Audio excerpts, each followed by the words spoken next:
semoga selalu dalam keadaan sehat ya. Ini saya akan memberikan beberapa pertanyaan berdasarkan pengalaman Bapak sebagai kepala sekolah selama ini. Jadi nanti seputar dilema etika atau bujukan moral nih Pak. Nah, selama Bapak menjabat menjadi kepala sekolah, bagaimana Bapak dapat mengidentifikasi kasus-kasus yang merupakan dilema etika atau bujukan moral? Dilema etika dan moral. Selama ini pengalaman saya menjadi kepala sekolah,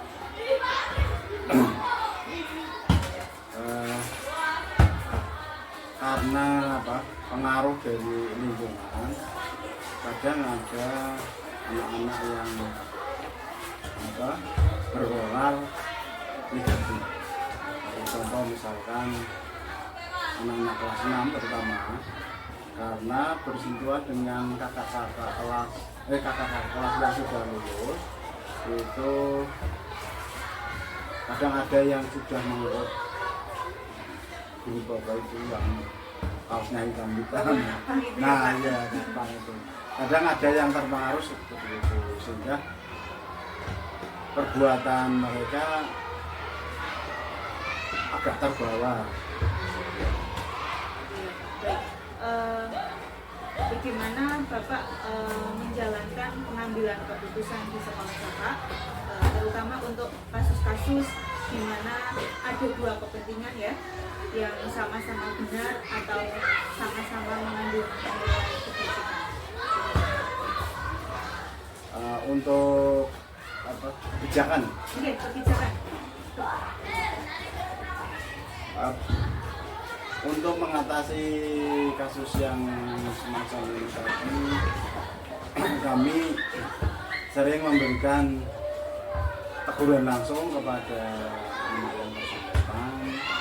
Juga kami beri teguran masukan kepada guru kelasnya agar tetap membina anak tersebut lewat pembelajaran. Jadi melalui guru kelasnya ya Pak? Iya, karena lebih efektif. Oke.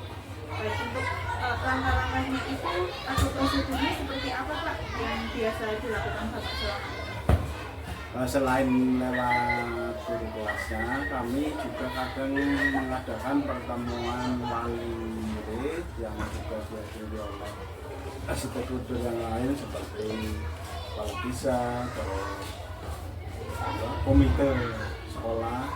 Dan di situ kami memberikan penjelasan atau keterangan yang berhubungan dengan kasus-kasus yang selama ini sedang dialami anak. Nah dari situ dapat kami sampaikan lewat orang tuanya, lewat komitenya atau lewat kepala desanya, sehingga bersinergi ketika anak di rumah atau di masyarakat akan mendapat teguran yang sama, sehingga otomatis akan membawa dampak yang baik, yang signifikan, sehingga anak berubah dari tingkah-tingkah yang kurang baik. Ya, sudah bagus ya Pak ya, bagus sekali tadi melalui mengumpulkan wali murid, kemudian ada komite gitu ya Pak, dan juga melalui grup kelas ya Pak, di WA sekarang gitu ya Pak. Mudah ya. Iya, sekarang kan sudah gitu ya Pak. Baik, hal-hal apa saja yang selama ini Bapak anggap efektif dalam pengambilan keputusan pada kasus-kasus dilema etika ini? Ya, yang efektif kadang lewat guru, karena di SD kan belum ada guru BP khusus. Ya, kadang guru kelasnya juga berkelas sebagai BP, tapi yang lebih dekat ke guru mata pelajaran olahraga.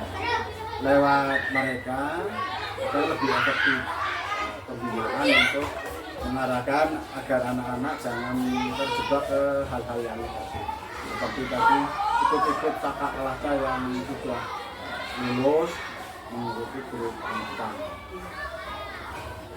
Baik. Untuk hal-hal apa saja nih selama ini yang merupakan tantangan dalam pengambilan keputusan pada kasus-kasus di lingkungan Bapak? Tantangan dalam pengambilan keputusan.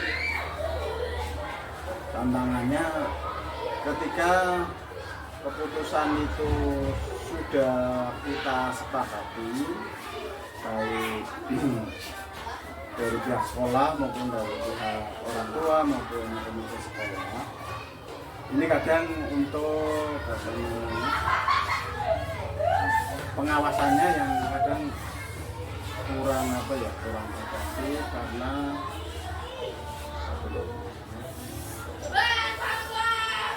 harus ketemu lagi sehingga hal-hal yang sudah disepakati kemudian dipantau dilaksanakan sehingga akan menjadikan hal yang positif kembali. Apakah Bapak memiliki sebuah jadwal tertentu dalam sebuah penyelesaian kasus dilema etika?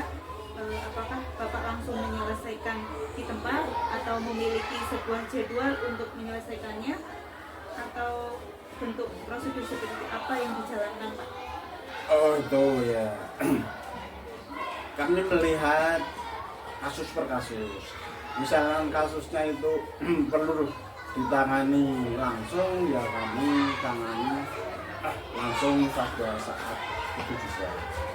Kemudian kami juga punya jadwal rutin, yaitu setiap akhir semester atau ketika anak-anak penilaian untuk raport, itu kami juga punya jadwal seperti semesteran atau berarti satu semesteran. Ya. Berarti sudah jadwalnya sudah pasti ya Pak, sudah teratur sudah setiap semester gitu. Adakah faktor-faktor apa yang selama ini mempermudah atau membantu Bapak dalam pengambilan keputusan dalam kasus dilema kita? Ya, faktor yang mempermudah kebetulan dari pihak gurunya sendiri itu juga saling mendukung, saling bersinergi. Terus dari pihak orang tua juga dan pihak komite juga saling memberi masukan dan secara intensif untuk mengatasi kasus-kasus yang ada di SD. Berarti semua itu berkolaborasi ya Pak? Iya, kolaborasi antara berbagai pihak stakeholder yang berkepentingan. Dari semua hal yang telah disampaikan Bapak tadi, pembelajaran apa yang dapat Bapak petik dari pengalaman Bapak mengambil keputusan dulu?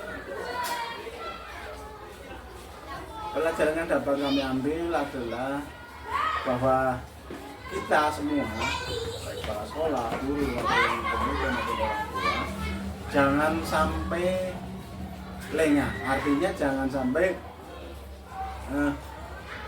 memberi kebebasan kepada anak yang terlalu bebas. Tapi kita selaku pendidik, selaku orang tua, selaku komite, ya harus memberikan pembelajaran atau pengawasan kepada anak.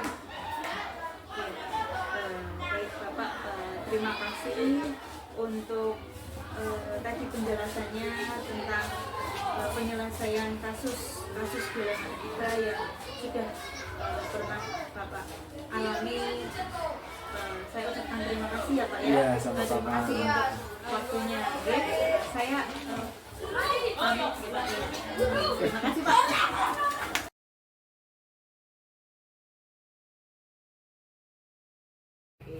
Bagaimana kabarnya?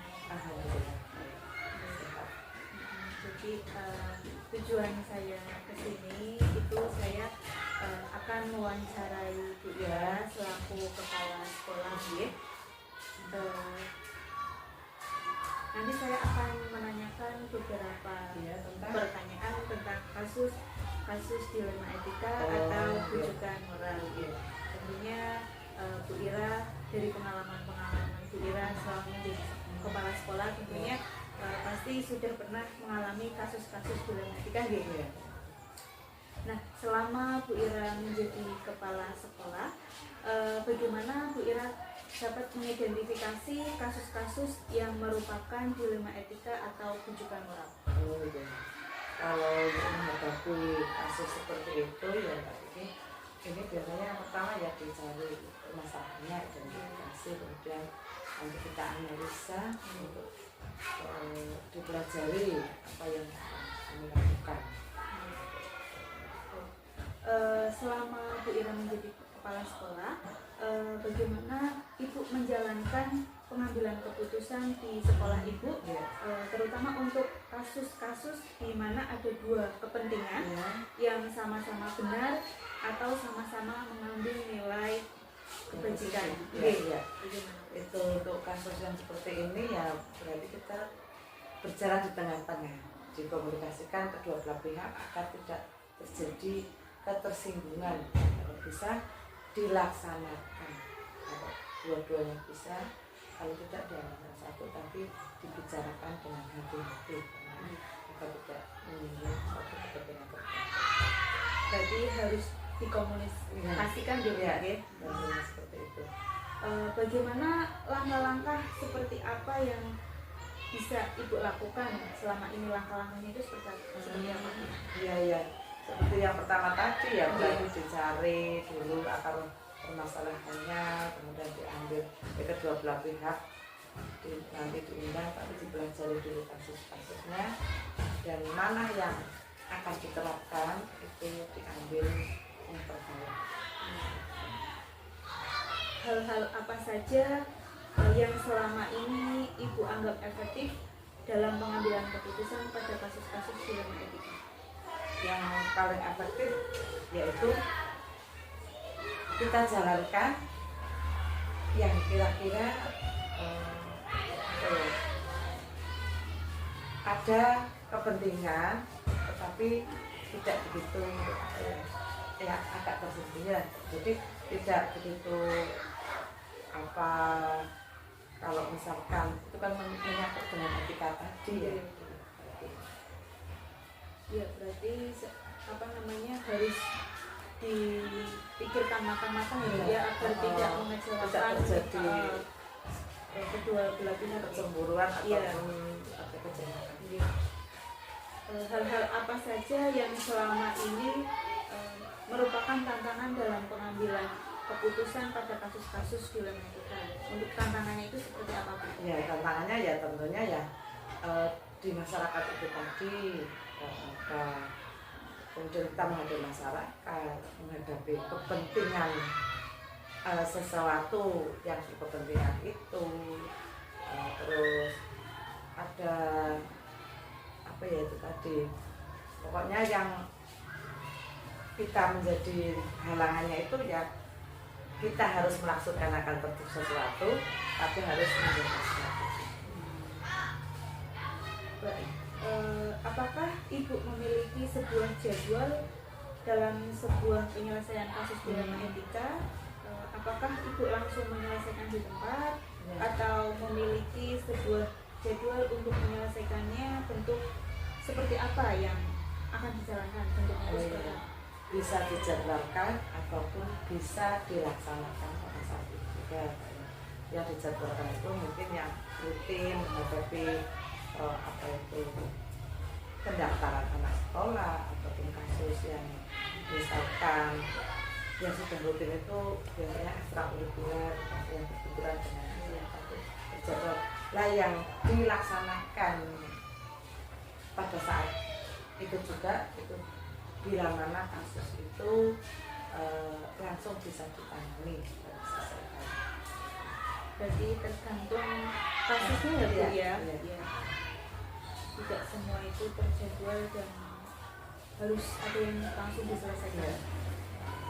Adakah seseorang atau faktor-faktor apa yang selama ini mempermudah atau membantu Ibu dalam pengambilan keputusan dalam kasus-kasus dilema etika tadi?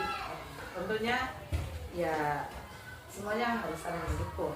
Ya, jadi alhamdulillah yang mendukung itu ya dari masyarakat sendiri, dari warga sekolah, stakeholder dan juga bawahan kita yang melaksanakan dari program apa yang menjadi tadi ada sesuatu tapi langsung bisa dilaksanakan dengan baik. Berarti Semuanya berkolaborasi. harus berkolaborasi. Dari semua yang tadi Ibu sampaikan, pembelajaran apa yang dapat Ibu petik dari pengalaman Ibu dalam mengambil keputusan di dilema etika? Ya, Kira-kira apa Bu pembelajarannya? kami mengambil banyak pengalaman di situ ya, karena dengan adanya kasus-kasus itu menjadi acuan bagi kami untuk melaksanakan program-program dengan baik, dan jika ada kasus-kasus seperti bisa ditangani dengan baik, itu kegiatan akan menjadi lebih lancar dan nyaman tentunya dalam kehidupan di sekolah. Ya, itu tadi pertanyaan dari saya tentang kasus dilema etika. Sangat saya juga banyak tahu dari jawaban itu tadi. Saya ucapkan terima kasih Ibu ya atas waktunya.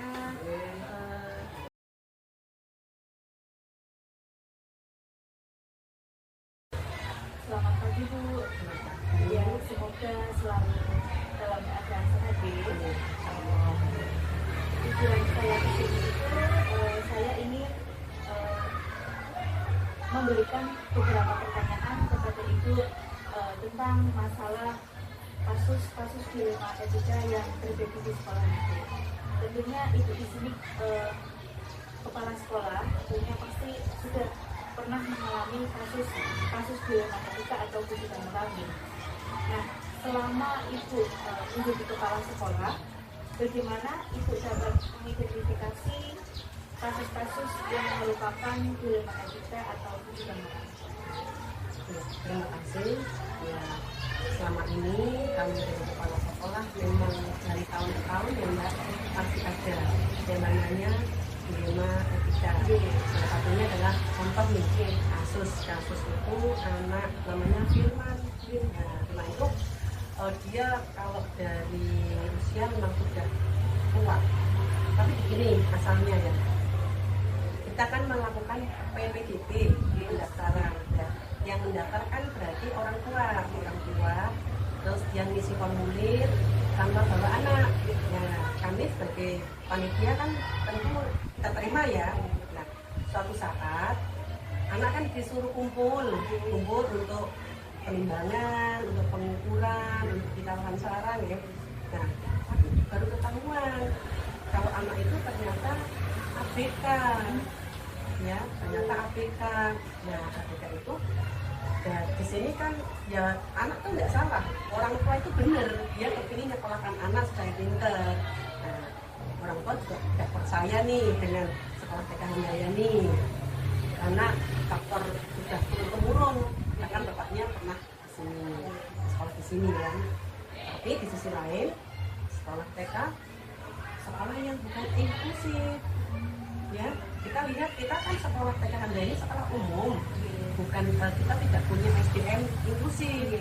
Padahal anak itu ABK. Nah, itu kan satu fakta ya, fakta bener ya kalau kita nggak punya SDM-nya.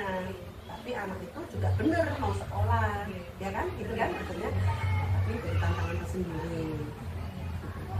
Itu kasus. Jadi ABK ya? Iya, ABK. Ya, bagaimana Ibu menjalankan pengambilan keputusan di sekolah Ibu, terutama untuk kasus-kasus di mana ada dua kepentingan yang sama-sama benar atau sama-sama mengandung nilai kebajikan. Jadi tadi sudah saya benar dia mau nyekolahkan anaknya di sini. Nah, kita juga benar, kita sekolah umum. Nah, tapi itu ada tantangan kami ya. Nah, kita ambil langkah. Kami intinya berkonsultasi. Nah, anak itu kami panggil, orang tuanya kami panggil, kita jelaskan satu masalah usia. Usia itu karena dia usianya sudah 7 tahun lebih, tapi kemampuannya tidak lebih dari anak 4 tahun. Kami jelaskan pada orang tuanya, gimana Pak ini kita nih panjenengan ternyata begini, kurang tidak bisa sama dengan temannya, usia juga bukan usia sekolah TK tapi usia SD. Tapi bapaknya udah berkeyakinan, saya akan sekolah di sini. Oke, nah kami terima dengan syarat. Syaratnya apa? Karena kami kan harus lapor juga nih, harus lapor ke urusannya dengan Dapodik. Nah, kami juga harus konsultasi dengan dinas. Itu solusinya. Memang kalau siswa ABK itu harus ada guru khusus ya? Iya, setidaknya iya, begitu. Harus ada SDM-nya. Tapi karena keterbatasan itu, ya tidak salah, Mbak, tidak salah sekolah umum menerima anak ABK, baik SD, SMP ya, TK, SD, SMP itu tidak dipermasalahkan menerima anak ABK, diperbolehkan namanya inklusi. Tapi sayangnya kita nggak punya SDM. Untuk langkah-langkahnya ya Bu ya, seperti apa yang bisa Ibu lakukan selama ini? Ya. Anak jadi langkah-langkahnya kami tetap menerima, kami terima, tapi ya bagaimana adanya jelas anak itu kita sabaran ya, kesabaran. Tapi kita tetap menerima seperti anak normal Pak. Ya, itu langkah-langkah yang kami ambil, tetap kita menyamakan fasilitasnya, semuanya, pelayanannya juga kami samakan dengan tapi ada yang otomatis ya kita lebih khusus, pendampingannya lebih banyak karena memang anak itu ABK sih butuh perhatian khusus. Itu salah satu cara gurunya supaya lebih memperhatikan kepada anak yang normal itu lebih khusus. Kemudian hal-hal apa saja yang selama ini Ibu anggap efektif dalam pengambilan keputusan pada kasus ini? Jadi kami dalam keputusan kami tetap bekerja sama, misalnya berkonsultasi dengan pihak-pihak terkait.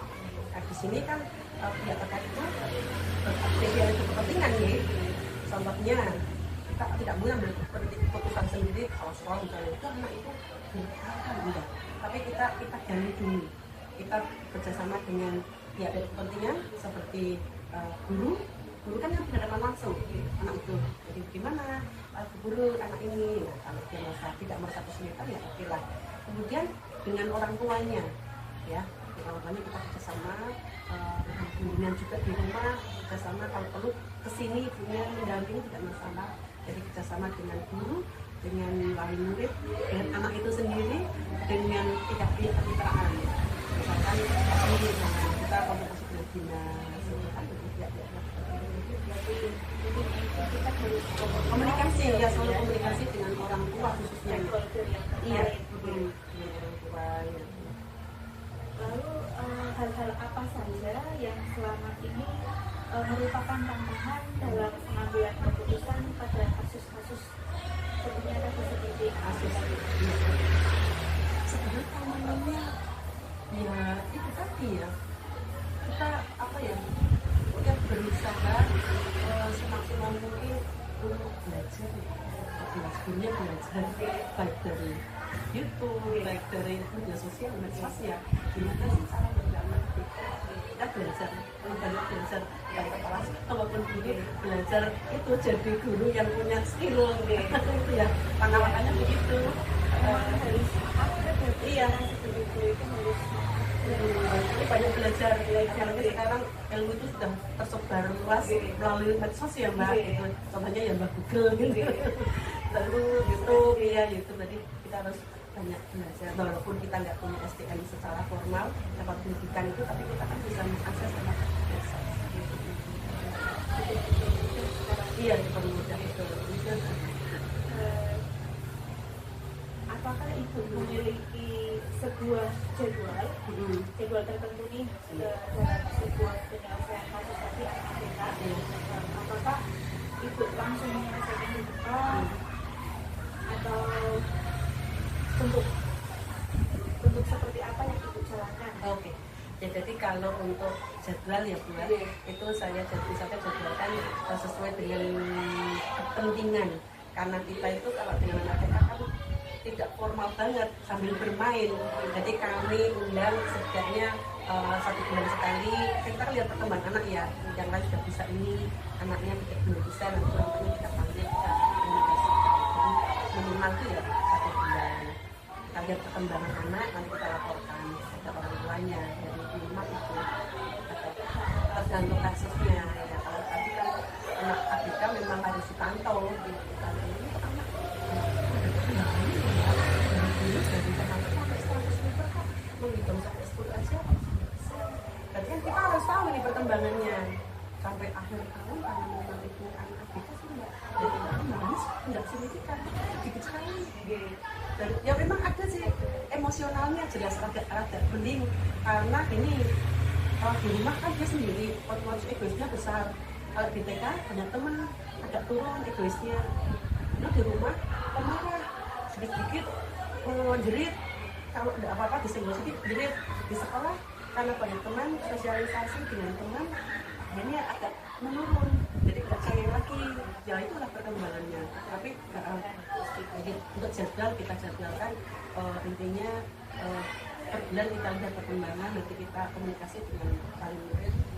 Dilalaknya orang tuanya juga ada dari SDM-nya itu. Jadi kita kalau ini sama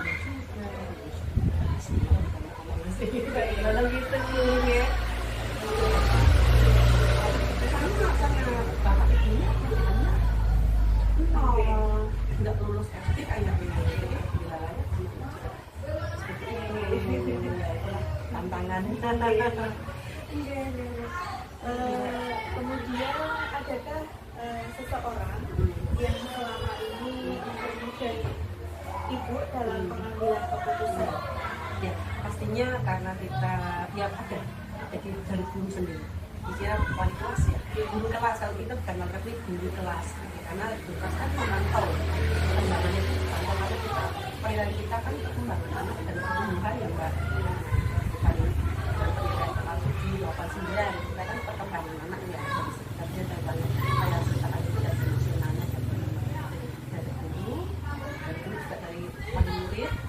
Muridnya kayak tanya Mbak gimana, jadi itu tadi apa yang tadi saya sebutkan, dari guru jelas, dari anak, dari orang tua, dari KS-nya sendiri, karena kita satu rangkaian yang nggak bisa, apalagi kurikulum merdeka kan kolaborasi antara guru, anak, orang tua.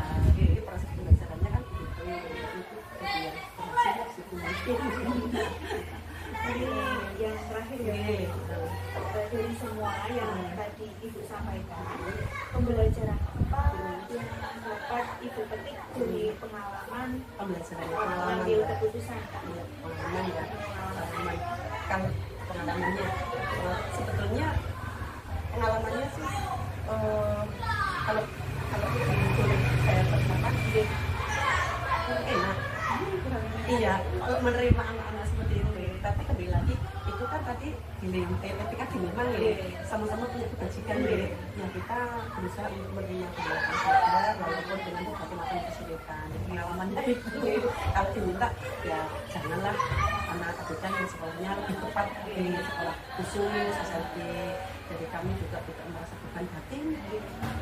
Saya nggak punya ilmu kok harus dari ini. Kan salah Mbak. Bisa begitu. Jadi pengalamannya kurang enak. Pengalamannya kalau bisa diminta ya monggo. Saya sudah sering mengarahkan kok. Dari tahun ke tahun pasti ada. Saya sudah arahkan Mbak, dulu apa ini begini monggo seperti ini tepat. Tapi jangan kita satu tanpa atau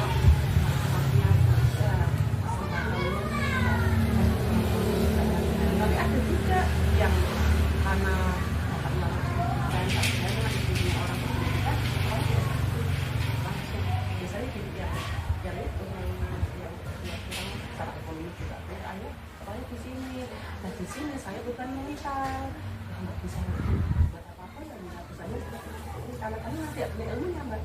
walaupun dibolehkan secara apa ya, secara formal boleh Pak pengelolaan formal menerima anak ABK, jadi itu buat sekolah inklusif boleh, tapi bagi kami enggak.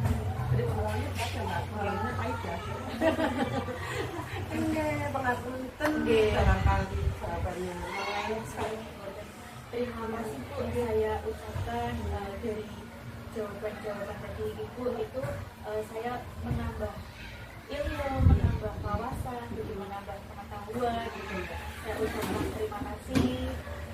Ibu juga sudah meluangkan waktunya. Terima kasih.